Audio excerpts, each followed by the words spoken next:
আমাদের think and learn YouTube চ্যানেলে পরিবারে তোমাদের সকলকে স্বাগতম।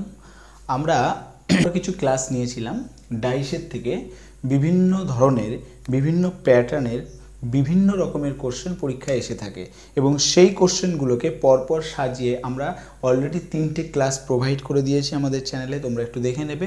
আর একটা প্যাটার্ন বা একটা কেস বা এক ধরনের কোশ্চেন যেটা পরীক্ষায় আসে সেটা একটু আমি রেখেছিলাম ওটা এক্সেপশনাল জন্য, ওটা একটু পরবর্তীতে ক্লাস দেবো বলেছিলাম। আজকে সেই ক্লাসটা নিয়ে তোমাদের সামনে হাজির হয়েছি। ক্লাসটা কী ছিল? আমি ডাইসের সমগ্র অঙ্কগুলো বিভিন্ন রকম জটিলতার মাধ্যমে উপস্থাপন করা অঙ্কগুলো কতগুলো ধাপে আমি সমাধান করতে পারি, কি কি পদ্ধতির অঙ্ক কি কি পদ্ধতিতে করা যেতে পারে বা কোন রকমের অঙ্ক কোন পদ্ধতিতে করা যেতে পারে সেগুলো 1, 2, 3, 4 করে 4খানা কেস বা প্যাটার্নে সাজিয়েছিলাম। তৃতীয় প্যাটার্ন বা কেসের অঙ্ক আমরা 3খানা অলরেডি ভিডিওতে সুন্দর করে ক্লারিফাই করার চেষ্টা করেছি, তোমরা দেখে নিও। আর আজকে যেটা এসেছি সেটা হচ্ছে কি, আজকে এসেছি আমরা নতুন একটা প্যাটার্ন বা নতুন একটা কেস নিয়ে, সেটা হচ্ছে ডাইস থেকে কেস 4। কেস 4-এর যে অঙ্কগুলো সেটা কি ধরনের অঙ্ক থাকবে চলো আমরা একবার চট করে দেখে নিই। কেস 4 মানেই থাকবে ইচ অল্টারনেট সারফেস আর অপোজিট টু ইচ আদার। অর্থাৎ কেস 4 যখন আমরা কি করে বুঝবো এটা কেস 4 কিনা, যদি এইরকম ওপেন, অ্যাকচুয়ালি কেস 4টা আমরা ওপেন ডাইস যেটা থাকে এই ওপেন ডাইস নিয়ে যে প্রবলেমগুলো আমরা পরীক্ষায় পেয়ে থাকি সেই ওপেন ডাইসের প্রবলেমগুলোকেই আমরা কেস 4-এর মধ্যে এনেছি এবং সেটাকে আমরা কত সহজে কিভাবে সমাধান করতে পারি আজকে কিন্তু সেটাই দেখানো হচ্ছে। কি করতে হবে? জাস্ট কিছুই না, এখানে বলে দিয়েছি ইচ অল্টারনেট সারফেস আর opposite to each other. Alternate surface মানে এখান থেকে অল্টারনেট সারফেস কোথায় গেল? বিতে গেল। এখান থেকে অল্টারনেট সারফেস কোথায় গেল? সিতে গেল। আর এখান থেকে অল্টারনেট সারফেস কোথায় গেল? নিশ্চয়ই এর অল্টারনেট সারফেস কি হবে? ডি হবে। কীরকম আমি একবার দেখে নিই। কী আছে এখানটায় লিখি, তাহলে এফ এর অল্টারনেট সারফেস কি পাচ্ছি? বি পাচ্ছি। আবার ই এর অল্টারনেট সারফেস কি পাচ্ছি? ই এর অল্টারনেট সারফেস পাচ্ছি আমরা সি। আর এর অল্টারনেট সারফেস আমি কি পাচ্ছি? ডি। এই যে 3 ধরনের ক্লারিফিকেশান আমরা এখান থেকে পেলাম যে এ ডি এর বিপরীতে আছে, ই সি এর বিপরীতে আছে, এফ বি এর বিপরীতে আছে, ভাইস ভার্সা। ঠিক আছে, ব্যাপারটা কি? ব্যাপারটা হলো আমরা অলরেডি জানি যে যার বিপরীত তলে অবস্থান করে তাদেরকে কখনোই একযোগে আমরা দেখতে পাবো না, আবার তাদের দুটোর প্রত্যেককেই যে আমরা একযোগে দেখতে পাবো না এমনও হবে না। বিষয়টা কেমন হলো?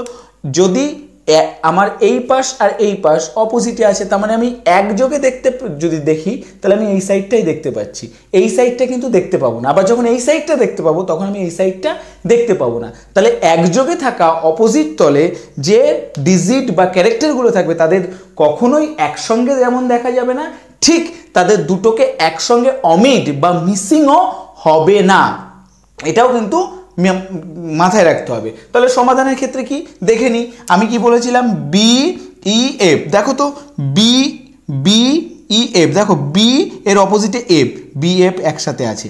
বি এর অপোজিটে যেহেতু এফ রয়েছে তাহলে দুজনকে একসঙ্গে দেখা যাবে না, কিন্তু এখানে দেখা যাচ্ছে, তাই এই অপশানটা আমার হবে না। তারপরে চলে আসে এটাতে, দেখো তো বি সি ই, দেখো বি সি ই, দেখো সি আর ই কিন্তু অপোজিটে থাকা দুটো ক্যারেক্টার, কিন্তু এদেরকে একযোগে দেখা যাচ্ছে।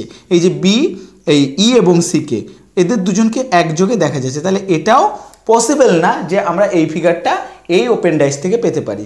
তারপরে কি আছে এইটা একবার দেখে নাও, ডি এ ই। দেখো ডি আর এ এরা পরস্পর বিপরীত তলে থাকা একটা ক্যারেক্টার, তাহলে যেহেতু বিপরীত তলে তাদেরকে একযোগে দেখা সম্ভব না, কিন্তু এখানে আমরা দেখো দেখতে পাচ্ছি, তাহলে এটাও আমাদের হওয়া সম্ভব না। ও আচ্ছা, বি বাদ রয়েছে, তাহলে বিটা দেখো, বি কি রয়েছে? F D E. দেখো তো কেউ কারোর সঙ্গে কিন্তু নেই। এফ এর বিপরীতে বি, এখানে বি নেই। ই এর বিপরীতে সি, এখানে সি নেই।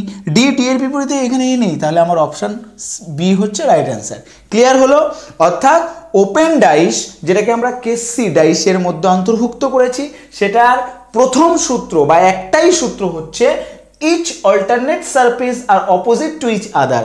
অর্থাৎ একটা ছেড়ে আর একটা, অর্থাৎ অপোজিট সারফেসে যারা থাকবে এটা অল্টারনেট করে তারা নেবে। এফ আছে, এফ এর পরেই তো ই আছে, এটাকে নেবে না, অল্টারনেট অর্থাৎ বি কে নেবে। ই আছে, এর পরেই বি আছে, বি কিন্তু ইর অপোজিটে থাকবে না, অল্টারনেট করে যেটা সি আছে সেটা, আর যেটা বাকি পড়ে থাকলো সেটা।